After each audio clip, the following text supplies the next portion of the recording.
एक बार की बात है, हजरत सुलेमान अलैहिस्सलाम अपने शानदार सिंहासन पर बैठकर राजकाज संभाल रहे थे। तभी उन्होंने ऊपर देखा और पाया कि तमाम परिंदे अपने पंख फैलाकर उनके सिर पर साया कर रहे हैं। लेकिन अचानक उनकी नजर गई। अरे हुदहुद कहाँ है? उनका प्रिय हुदहुद परिंदा नजर नहीं आ रहा था। हजरत सुलेमान फौरन हुदहुद को ढूंढने का हुक्म दिया, मगर कहीं भी उसका नाम और निशान नहीं था। यह देखकर वो नाराज हो गए और गुस्से में बोले, हुदहुद या तो कहीं भाग गया है या फिर वह बेईमान हो गया है। अगर वह मेरे सामने आया तो मैं या तो उसे जिबा कर दूंगा या फिर उसे ऐसी सजा दूंगा कि याद रखेगा। इतना कहकर उन्होंने अपने एक खास आदमी एकाब को हुदहुद की तलाश में भेजा। एकाब तेजी से निकला और कुछ ही दूर जाकर हुदहुद को खोज निकाला। उसने हुदहुद को हजरत सुलेमान के गुस्से की खबर दी और कहा, भाई शाहनशाह बहुत नाराज हैं। उन्होंने तुम्हारी तलाश में मुझे भेजा है, जल्दी चलो। हुदहुद ये सुनकर जरा भी घबराया नहीं, बल्कि मुस्कुराकर बोला, अरे भाई घबराने की क्या बात है, मैं तो एक बड़ी खुशखबरी लेकर आया हूँ। जब शहनशाह इसे सुनेंगे तो उनका गुस्सा बिल्कुल ठंडा पड़ जाएगा। एकाब ने हैरानी से पूछा, अच्छा ऐसी क्या बड़ी खबर है?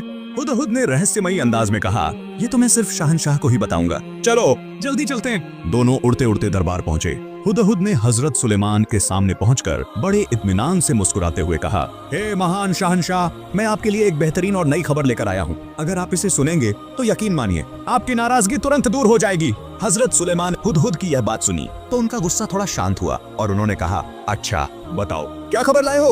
हुदहुद ने उत्साहित होकर कहा, हे सम्राट, मैं थोड़ी देर के लिए आपके दरबार से बाहर निकला था। तभी मैंने देखा कि मेरी ही जाति का एक परिंदा आकाश में उड़ रहा था। मैंने उसे पुकारा तो वह मेरे पास आया। फिर हमारी मुलाकात हुई और हम दोनों ने ढेर सारी बातें की, अपने दिल की पुरानी यादें ताजा की। फिर हमने एक दूसरे से पूछा, तुम कहाँ रहते हो? जब मेरे उस दोस्त ने मुझसे मेरा ठिकाना पूछा तो मैंने उसे आपके शानदार राज दरबार के बारे में बताया, लेकिन वह बिल्कुल अनजान था। उसे हजरत सुलेमान अलैहिस्सलाम के राज दरबार के बारे में कुछ भी पता नहीं था। यह सुनकर मुझे हैरानी हुई। मैंने उससे पूछा, तुम आखिर ऐसे किस राज्य में रहते हो जहाँ हजरत सुलेमान की बादशाहत की कोई खबर ही नहीं? वह बोला, मैं एक ऐसी रानी के राज्य में रहता हूँ जो बेहद खूबसूरत, दयालु और आराम पसंद है। हमारे राज्य के सभी लोग बहुत ही सुख चैन से रहते हैं। हमारी रानी का सिंहासन बहुत विशाल और बेहद शानदार है। हीरे, जवाहरात, पन्ने, मोती और बेशकीमती पत्थरों से जड़ा हुआ। हमारा पूरा शहर सोने और चांदी से सजा हुआ है। महलों के दरवाजे और खिड़कियां भी सोने और चांदी की बनी हैं। यह सुनकर मैंने कहा, शायद हमारे महान सम्राट हजरत सुलेमान अलैहिस्सलाम को तुम्हारे राज्य की जानकारी नहीं है। अगर उन्हें मालूम होता तो तुम्हारी रानी बिल्किस को भी उनकी हुकूमत माननी पड़ती। मेरा वह दोस्त मुस्कुराकर बोला, अगर तुम चाहो तो मेरे साथ चलो, हमारी रानी का आलीशान और खूबसूरत राज्य देख लो। मैं पहले तो जाना नहीं चाहता था, लेकिन फिर उसने कहा, तुम एक बार सबा राज्य की रानी बिल्किस को देख लो। वह सिर्फ हुस्न की मलिका ही नहीं बल्कि बहुत ताकतवर शासक भी हैं। अगर उन्हें देखे बिना लौट गए तो कभी अंदाजा भी नहीं लगा पाओगे कि वे कितनी शक्तिशाली हैं। उसकी बातों से मैं हैरान था। उसके मुंह से अपनी रानी की इतनी तारीफ सुनकर मैं भी उसे देखने के लिए बेचैन हो गया और उसके साथ चल पड़ा। लंबी यात्रा के बाद आखिरकार मैं सबा राज्य की राजधानी पहुंचा। वहां पहुंचते ही मैं राजमहल की एक दीवार पर बैठ गया और चारों ओर नजर दौड़ाई। तभी मेरी नजर रानी बिल्किस पर पड़ी। वाह क्या खूबसूरती है! रानी बिल्किस का हुस्न तो देखने लायक था, बेहद आकर्षक, गजब की रूपवान, और फिर भी एक सजीव ठहराव उनके चेहरे पर था। वो एक विशाल और बेशकीमती सिंहासन पर बैठी थी। उनकी सुंदरता और उनकी शान देखकर मैं तो बस मंत्रमुग्ध रह गया। उन्हें देखते ही मेरे दिल में एक ख्वाहिश उठी, काश ये रानी हमारी शहनशाह हजरत सुलेमान अलैहिस्सलाम की बेगम बन जाएं। मैंने उसी वक्त अपने रब से दुआ मांगनी शुरू कर दी, हे मेरे परवरदिगार, अगर शहनशाह मुझे कोई इनाम देना चाहते हैं तो ऐसा इनाम दे जो हमेशा के लिए सम्मान और पहचान की निशानी बन जाए। जब हजरत सुलेमान अलैहिस्सलाम ने मेरी पूरी बात सुनी तो वे मुस्कुराकर बोले, अगर तुम जो कह रहे हो वह सच साबित हुआ तो यकीनन तुम्हें इनाम मिलेगा, लेकिन पहले मैं खुद इस बात की तस्दीक करूंगा कि तुम सच्चे हो या झूठे। अगर तुम सच्चे निकले तो मैं खुद अल्लाह से दुआ करूंगा कि तुम्हारे सिर पर इज्जत का एक शानदार ताज रख दिया जाए, लेकिन अगर तुम झूठे साबित हुए तो तुम्हें कड़ी सजा मिलेगी। मैंने शहनशाह से कहा, ऐ अल्लाह के पैगंबर, मैं झूठ बोलने की जुर्रत कभी नहीं कर सकता। मैंने जो कुछ भी कहा सब सच है, बल्कि हकीकत तो इससे भी ज्यादा खूबसूरत और भव्य है। पर मेरे छोटे से मुंह से मैं पूरी तरह रानी बिल्किस की खूबसूरती और उनके राज्य की भव्यता का सही बयान नहीं कर सकता। लेकिन एक बात है जो बहुत तकलीफ देती है। हजरत सुलेमान अलैहिस्सलाम ने पूछा, क्या? मैंने गहरी सांस ली और कहा, रानी बिल्किस और उनके पूरे राज्य के लोग वे सब सूरज की पूजा करते हैं। जब मैंने यह देखा तो मेरा दिल बहुत दुखी हुआ। हजरत सुलेमान अलैहिस्सलाम हुदहुद की बात सुनकर चौंक गए। उन्होंने पूछा, क्या तुमने सच में उन्हें सूरज की पूजा करते हुए देखा है? हुदहुद ने सिर झुकाकर जवाब दिया, हाँ मैंने अपनी आंखों से देखा है। वे सभी सूरज की पूजा कर रहे थे। फिर हुदहुद ने दुखी स्वर में कहा, हे अल्लाह के पैगंबर, शैतान ने उन्हें गुमराह कर दिया है। उसने उनके दिलों में ऐसा भर दिया कि उन्होंने अल्लाह के चुने हुए रास्ते को छोड़ दिया और सूर्य पूजा में लग गए। अब वे सच्चे हिदायत से बहुत दूर हो चुके हैं। हजरत सुलेमान अलैहिस्सलाम कुछ देर सोच में पड़ गए फिर उन्होंने कहा, हुदहुद, मैं चाहता हूँ कि मैं तुम्हें एक खास दूत बनाकर अपना पत्र रानी बिल्किस के पास भेजूं। तुम्हें खुद इसे लेकर जाना होगा और मुझे देखना है कि वह इस पत्र को पढ़ने के बाद क्या जवाब देती है। हुदहुद ने पूरी श्रद्धा से सिर झुकाया और बोला, हे अल्लाह के पैगंबर, बस मुझे वह पत्र दें, मैं तुरंत इसे रानी बिल्किस तक पहुंचा दूंगा। इसके बाद हजरत सुलेमान अलैहिस्सलाम ने पत्र लिखना शुरू किया। उन्होंने लिखा, शुरुआत करता हूँ अल्लाह के नाम से जो सबसे बड़ा मेहरबान और रहमत वाला है। यह पत्र अल्लाह के पैगंबर सुलेमान अलैहिस्सलाम की ओर से सबा की रानी बिल्किस के लिए भेजा जा रहा है। हे रानी बिल्किस, तुरंत इस्लाम कबूल कर लो और मेरी हुकूमत में आ जाओ। यदि तुमने ऐसा न किया तो फिर तुम्हें मेरे खिलाफ युद्ध के लिए तैयार रहना होगा। हजरत सुलेमान अलैहिस्सलाम ने यह पत्र पूरा कर लिया और हुदहुद को सौंप दिया। जाओ हुदहुद, इसे रानी बिल्किस तक पहुंचा दो। हुदहुद ने श्रद्धा से सिर झुकाया, पत्र अपनी चोंच में लिया और शाहनशाह से विदा लेकर उड़ चला। लंबे सफर के बाद वह सबा राज्य की राजधानी में जा पहुंचा। हुदहुद ने उड़ते उड़ते देखा कि रानी बिल्किस के राजमहल के 7 दरवाजे बंद थे, लेकिन खिड़कियां खुली थीं। वह धीरे धीरे अंदर गया, बेहद सतर्कता के साथ महल के भीतर पहुंचा और देखा कि रानी बिल्किस गहरी नींद में सो रही थीं। हुदहुद ने बिना कोई आवाज किए सुलेमान अलैहिस्सलाम का पत्र उनके सीने पर रख दिया और उसी खिड़की से बाहर निकलकर तेजी से उड़ चला। कुछ देर बाद रानी की आंख खुली। जैसे ही उन्होंने अपने सीने पर रखा पत्र देखा, वह चौंक गईं। यह पत्र यहाँ कैसे आया? उन्होंने चारों ओर देखा, लेकिन वहाँ कोई नहीं था। महल के 7 दरवाजे तो बंद थे, फिर भी कोई अंदर आकर यह पत्र रखकर चला गया। यह बात रानी के लिए रहस्यमय और हैरान करने वाली थी। उन्होंने धीरे धीरे पत्र खोला और उसे पढ़ना शुरू किया। जैसे जैसे वह पत्र पढ़ती गईं, उनके चेहरे के भाव बदलते गए। यह तो एक धमकी भरा संदेश है। रानी बिल्किस गहरे विचारों में पड़ गईं। यह कौन हो सकता है जिसने यह पत्र उनके महल में रखा? और अगर पत्र में लिखी बातें सच हुई तो क्या हजरत सुलेमान अलैहिस्सलाम सच में इतने शक्तिशाली हैं? रानी घबराने लगी। उन्हें तुरंत अपने दरबार के खास मंत्रियों और सेनापतियों को बुलाने की जरूरत महसूस हुई। उन्होंने तुरंत राजमहल के सुरक्षा गार्डों को आदेश दिया, फौरन मेरे सभी दरबारी और सलाहकारों को बुलाओ, यह मामला बहुत गंभीर है। कुछ ही देर में सबा राज्य के सभी महत्वपूर्ण मंत्री, सेनापति और बुद्धिजीवी महल में आ पहुंचे। रानी बिल्किस ने सभी के सामने पत्र रख दिया और कहा, देखो, यह पत्र हजरत सुलेमान अलैहिस्सलाम की ओर से आया है। इसमें उन्होंने मुझसे इस्लाम कबूल करने को कहा है, वरना युद्ध के लिए तैयार रहने को कहा है। बताओ अब हमें क्या करना चाहिए? दरबार में इस मुद्दे पर अलग अलग राय सामने आई। कुछ योद्धाओं ने कहा, हमें सेना तैयार करनी चाहिए और सुलेमान अलैहिस्सलाम के खिलाफ जंग करनी चाहिए। कुछ अनुभवी मंत्री बोले, यह संभव नहीं, उनकी ताकत और सेना हमसे कहीं ज्यादा बड़ी और शक्तिशाली है, हम उनके खिलाफ मुश्किल से कुछ घंटे भी टिक पाएंगे। कुछ बुद्धिजीवी सलाहकारों ने कहा, हमें लड़ाई नहीं करनी चाहिए। सुलेमान अलैहिस्सलाम सिर्फ एक राजा नहीं हैं, बल्कि अल्लाह के नबी हैं। उनके साथ युद्ध करके हम केवल अपना नुकसान करेंगे। सबसे सही रास्ता यह है कि हम आत्मसमर्पण कर दें और उनसे सुलह कर लें। जब दरबार के सभी लोग अपनी अपनी राय दे चुके तो रानी बिल्किस गहरी सोच में पड़ गईं। उन्होंने चारों ओर देखा और फिर गंभीर स्वर में बोली, मुझे नहीं लगता कि हम सुलेमान अलैहिस्सलाम के साथ युद्ध करके टिक पाएंगे। दरबारी चुप हो गए। रानी ने आगे कहा, मैंने सुना है कि जब वह किसी देश में अपनी सेना लेकर प्रवेश करते हैं तो वहाँ सब कुछ तहस नहस कर देते हैं। वहाँ के लोगों को बुरी तरह अपमानित और पराजित कर देते हैं। अगर हमने उनसे टकराने की कोशिश की तो हमारा भी यही हाल होगा। दरबार में सन्नाटा छा गया। सभी सोच में पड़ गए। फिर रानी ने सुझाव दिया, मेरी राय यह है कि हम पहले उनकी ओर से कुछ उपहार भेजें। देखना यह होगा कि उनका जवाब क्या आता है। एक दरबारी ने कहा, अगर वह सच में अल्लाह के पैगंबर हैं तो वह हमारे उपहार को ठुकरा देंगे और हमें इस्लाम अपनाने का आदेश देंगे। लेकिन अगर वह केवल एक शक्तिशाली राजा हैं तो वह हमारे उपहार से प्रसन्न होकर हमें शांति से छोड़ देंगे।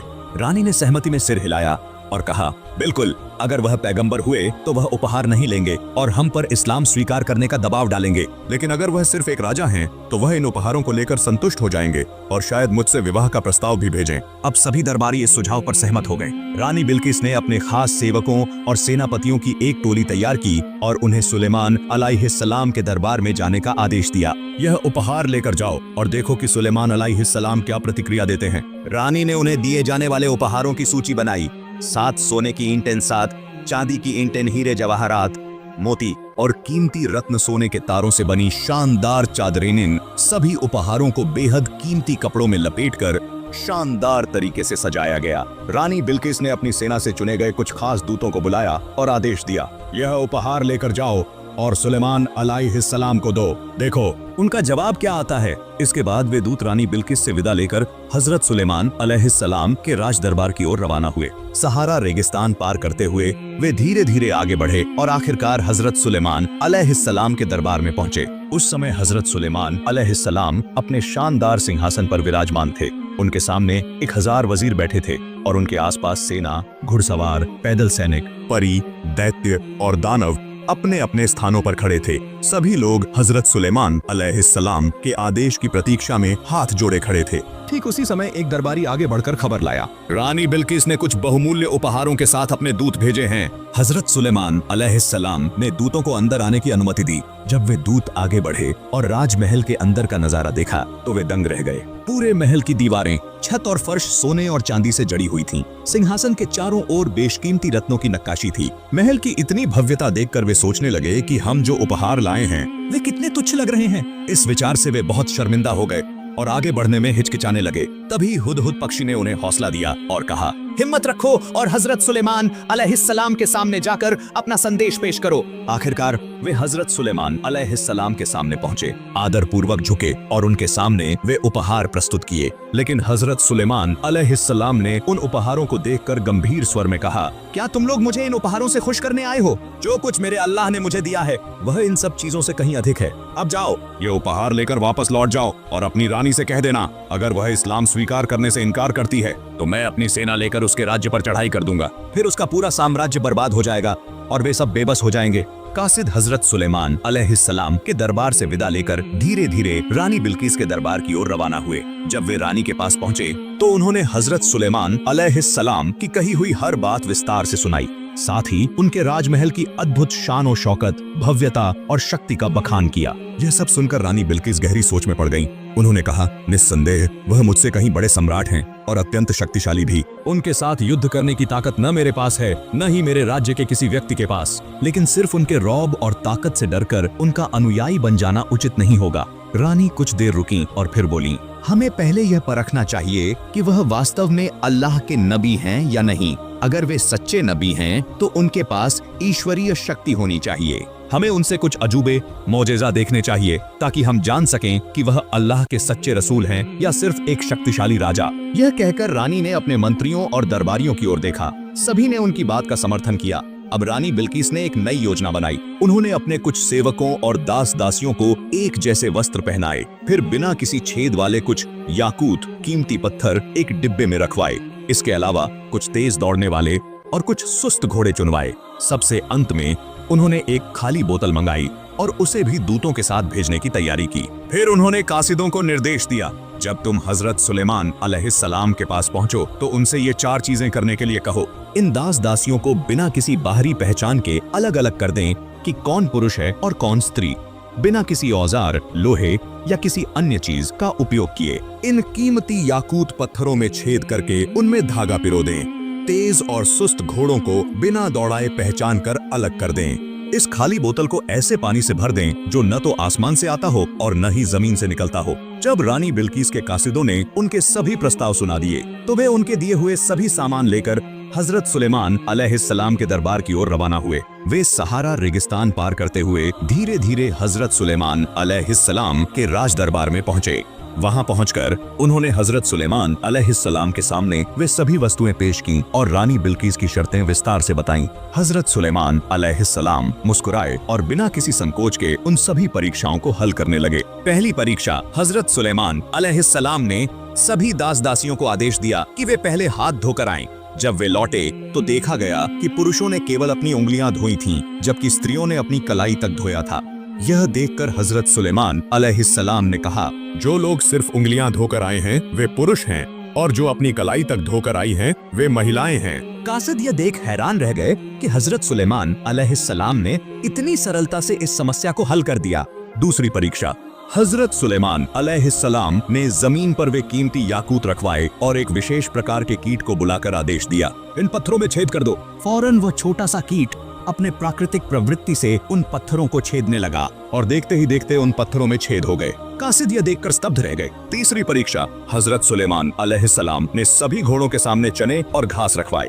जो घोड़े तुरंत चने खाने लगे वे सुस्त निकले और जो थोड़ा इंतजार करके घास खाने लगे वे तेज रफ्तार वाले निकले।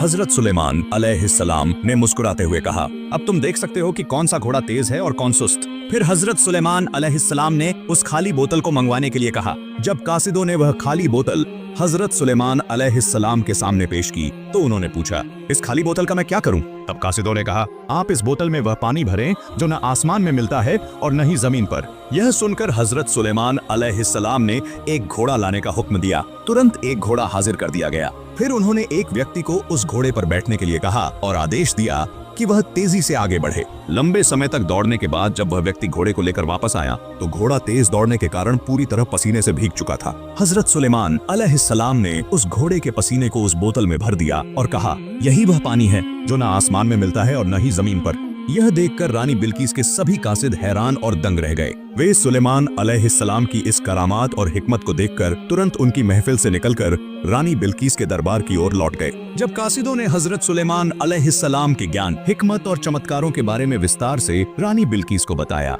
तो वह तुरंत बोल उठी, निःसंदेह मैं हजरत सुलेमान अलैहिस्सलाम के दरबार में जाऊंगी और उनके हाथ में हाथ देकर इस्लाम कबूल करूंगी। धीरे धीरे रानी बिल्किस ने अपने सफर की तैयारी शुरू कर दी। सबसे पहले उन्होंने अपने दरबार के लोगों को आदेश दिया कि उनका सिंहासन 7 महलों के अंदर रखा जाए और सभी दरवाजे बंद कर दिए जाएं। रानी बिल्किस के आदेश का पालन करते हुए उनके दरबारियों ने सिंहासन को 7 महलों के भीतर रख दिया और 7 दरवाजों पर ताले जड़ दिए। इसके बाद रानी बिल्किस हजरत सुलेमान अलैहिस्सलाम के राज दरबार की ओर रवाना हुई। उनके साथ 100 दास दासियां और अनगिनत सैनिक भी थे। वे लंबा सफर तय करते हुए सहारा रेगिस्तान पार कर सुलेमान अलैहिस्सलाम के राज्य की ओर बढ़ने लगीं। इधर हवा ने पल भर में हजरत सुलेमान अलैहिस्सलाम को रानी बिल्किस के प्रस्थान की खबर पहुंचा दी। यह सुनते ही उन्होंने अपने दरबार को और भव्य बनाने का आदेश दिया। सुलेमान अलैहिस्सलाम के हुक्म का पालन करते हुए उनके दरबार के सभी जिन्न दरबार को और भी खूबसूरत और शानदार बनाने में जुट गए। कुछ समय पहले कुछ जिन्न हजरत सुलेमान अलैहिस्सलाम के पास आकर कह चुके थे कि रानी बिल्किस कोई इंसान नहीं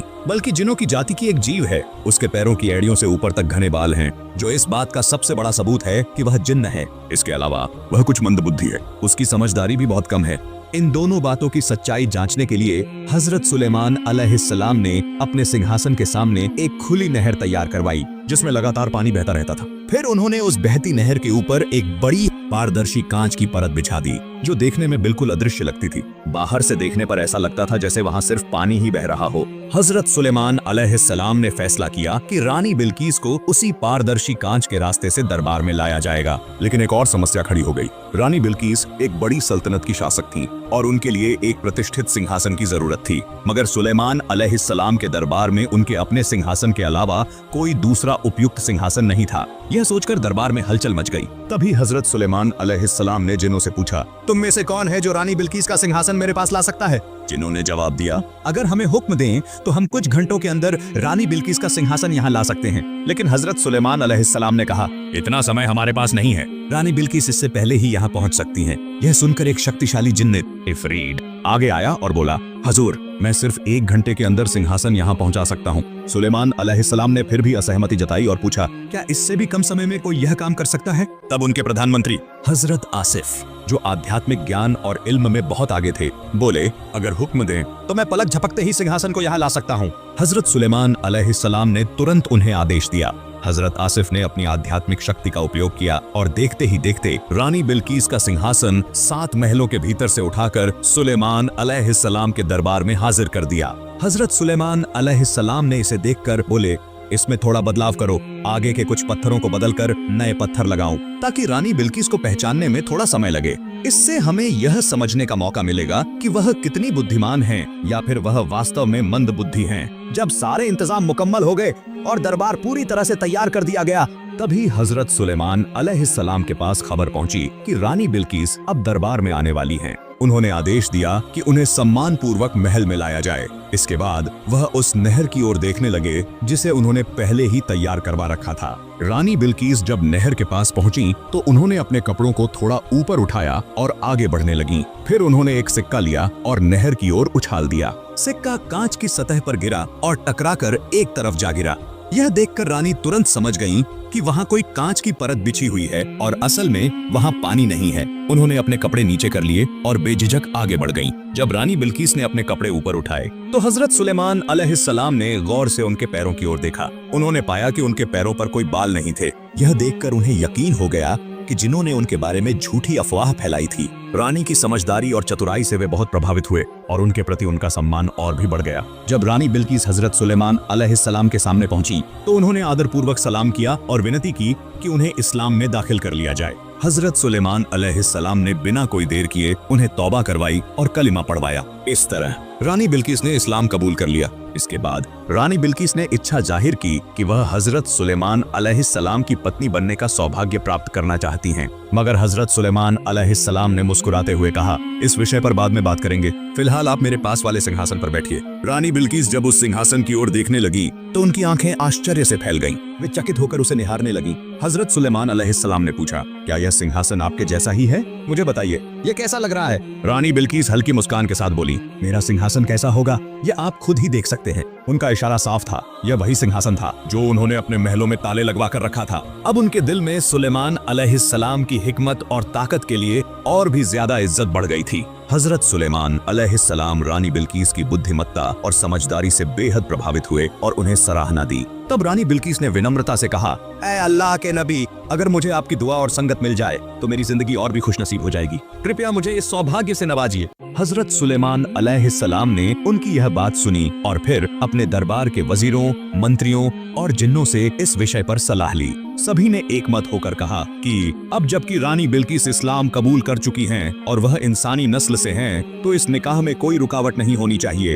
यह सलाह सुनकर हजरत सुलेमान अलैहिस्सलाम ने जल्द ही शादी की तैयारियां शुरू कर दी। थोड़े ही समय में उनका निकाह बड़ी धूमधाम से संपन्न हुआ। दरबार के सारे लोग इस विवाह समारोह को आनंद और उल्लास से देख रहे थे।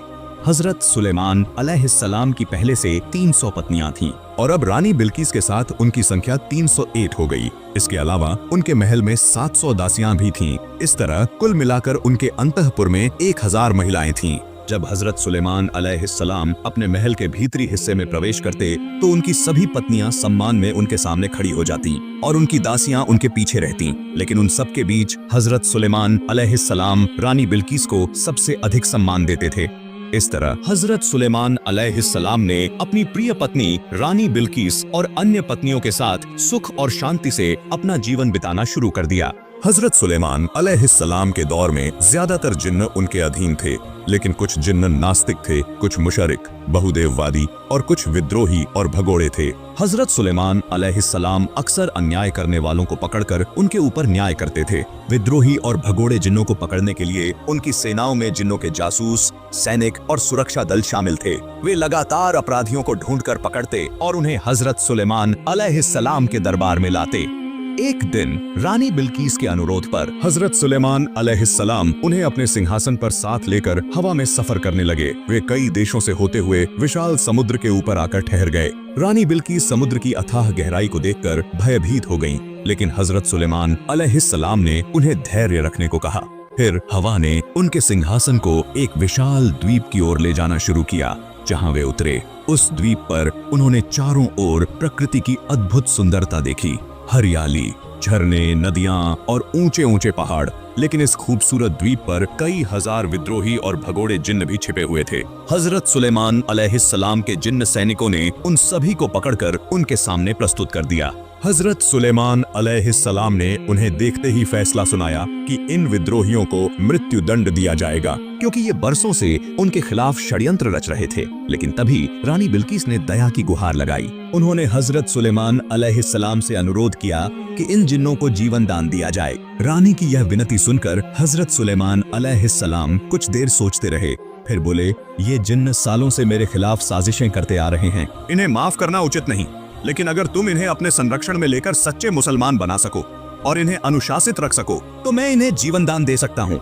रानी बिल्किस ने उन सभी जिन्नों से यह वचन लिया कि वे अब मुसलमान बनकर ईमानदारी से जीवन व्यतीत करेंगे। इसके बाद वे उन जिन्नों को अपने संरक्षण में ले गईं और वे जीवन भर उनके प्रति आज्ञाकारी बने रहे।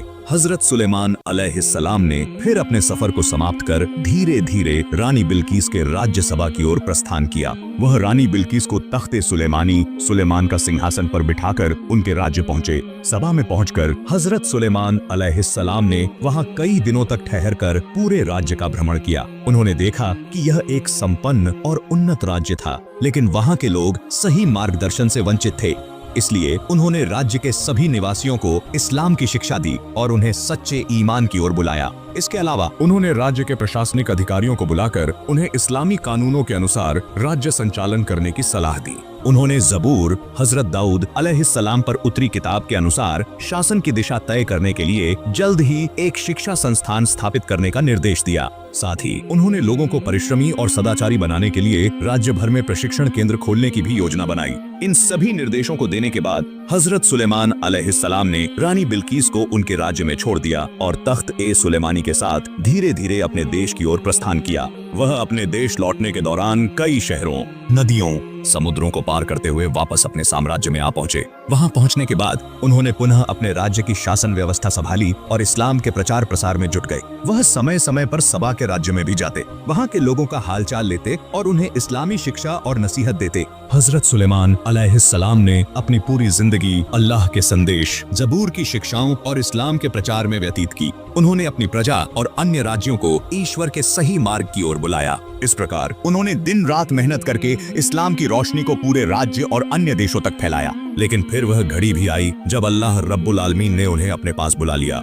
आज की कहानी यहीं खत्म होती है। अगर आप ऐसी और इस्लामिक कहानियां देखना चाहते हैं तो हमारे चैनल को सब्सक्राइब जरूर करें। अल्लाह हम सबको सच्चाई के रास्ते पर चलने की तौफीक अता फरमाए। आमीन।